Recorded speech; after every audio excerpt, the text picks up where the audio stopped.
Minha sogra desejou o fim do meu casamento e todos ficaram em silêncio. Esse é o título. Meu nome é Gleice Brito e vou te contar mais um relato. Vamos lá. Oi, Gleice, tudo bem? Antes de tudo, quero agradecer pelo espaço que você dá para pessoas comuns contarem suas histórias. Vou usar nomes fictícios para preservar a identidade da minha família. Pode me chamar de Marina. Meu marido será Eduardo e minha ex-sogra será Dona Lúcia. Quando conheci o Eduardo, ele tinha 31 anos e ainda vivia praticamente em função da mãe. Não morava com ela, mas tudo precisava passar pela aprovação dela. Desde a roupa que ele comprava até a viagem que ele fazia, ela dava a palavra final. No começo achei que fosse apenas uma relação de muito carinho entre mãe e filho. Com o tempo, percebi que era controle. Mesmo assim, nosso namoro foi tranquilo. Dona Lúcia me tratava com educação, nunca foi carinhosa, mas também nunca foi grosseira.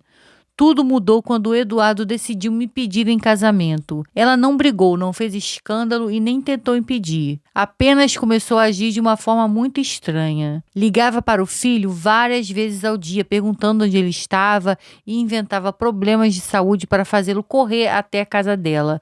Marcava almoços em reuniões de família justamente nos dias em que já tínhamos compromissos. Era como se ela quisesse provar que sempre teria prioridade na vida dele. Depois do casamento, Gleice, isso ficou ainda mais evidente. Se passássemos um final de semana viajando, ela dizia que estava passando mal. Se comemorássemos nosso aniversário de casamento, ela inventava alguma emergência. Se o Eduardo não atendesse o telefone, ela ligava para os irmãos, primos e até vizinhos, dizendo que eu estava afastando o filho dela. Eu nunca respondia, Gleice. Achava que com o tempo ela entenderia que o filho havia formado a própria família, mas isso nunca aconteceu. 2 anos depois de casados, começamos as discussões entre Eduardo e eu, quase sempre pelo mesmo motivo, a interferência constante da mãe dele. Ela opinava sobre nossas contas, sobre a reforma da casa, sobre onde passaríamos o Natal e até sobre quando deveríamos ter filhos. Era como se nosso casamento pertencesse a ela também. Mesmo assim, seguimos em frente. Até que um domingo aconteceu algo que jamais vou esquecer.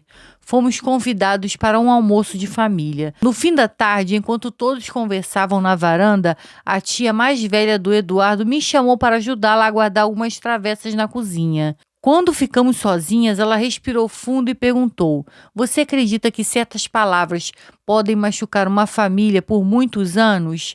Respondi que sim, dependendo da intenção de quem fala. Ela baixou a cabeça e disse que carregava um peso na consciência. Contou que uma semana antes do nosso casamento, Dona Lúcia reuniu apenas os parentes mais próximos para um almoço. Estavam presentes ali 2 irmãos dela, uma cunhada, a madrinha de batismo do Eduardo e essa tia. Em determinado momento, alguém comentou que finalmente o Eduardo estava feliz e construindo sua própria vida. Foi então que Dona Lúcia perdeu a paciência. Segundo a tia, ela bateu com um copo na mesa e disse diante de todos: Ela até pode casar com o meu filho, mas eu jogo uma praga nesse casamento. Enquanto eu estiver viva, eles nunca vão conhecer a paz. Gente do céu, não precisa nem de inimigo, né? O ambiente ficou completamente em silêncio. A madrinha do Eduardo foi a primeira a falar. Lúcia, não diga uma coisa dessas, você é a mãe dele. Mas ela respondeu sem demonstrar qualquer arrependimento. Anotem o que estou dizendo, esse casamento não vai durar. Ela nunca vai ser feliz ao lado dele. Ninguém teve coragem de responder. Cada um foi embora fingindo que nada tinha acontecido. Quando ouvi aquilo, senti um nó na garganta, Gleice. Não porque eu acreditasse que aquelas palavras tinham algum poder sobrenatural, mas porque percebi que a mulher que dizia amar o filho torcia desde o início pelo fracasso da família que ele estava construindo. Perguntei à tia porque ela nunca tinha contado. Ela começou a chorar. Disse que tinha esperança de que Lúcia mudasse com o tempo, mas vendo tantos conflitos, achou que eu tinha o direito de saber a verdade. Naquele dia, muitas peças finalmente se encaixaram. Toda vez que havia uma discussão entre eu e meu marido, Dona Lúcia parecia satisfeita. Quando brigávamos, ela ligava para ele dizendo: Volta para casa, você ainda tem uma mãe. Nunca perguntava se estávamos bem, ela apenas alimentava a distância entre nós. Alguns meses depois, resolvi contar ao Eduardo o que sua tia havia me revelado. No começo ele não aceitou, mas resolveu conversar separadamente com a madrinha e com a própria tia. As duas confirmaram exatamente a mesma história.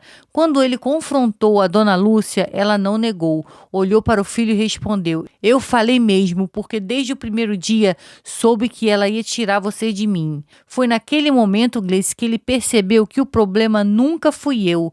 Era a incapacidade da própria mãe de aceitar que o filho havia crescido.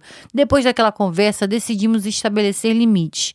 Não rompemos totalmente o contato, mas deixamos claro que ninguém mais interferiria na nossa vida. Pela primeira vez em muitos anos, nossa casa voltou a ter paz. Hoje entendo que a pior praga não foi aquela frase dita durante o almoço de família.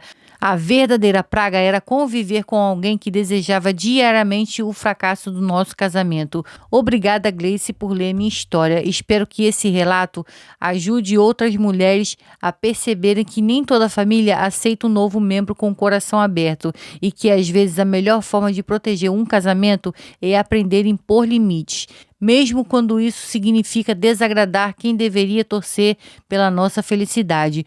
Um beijo para você e para todos que acompanham o canal. E você, a sua sogra é assim? Você já teve uma sogra assim? Você tem uma sogra assim? Você se identifica com essa história, com esse relato? Deixa aqui a sua opinião. Muito obrigada e até o próximo relato.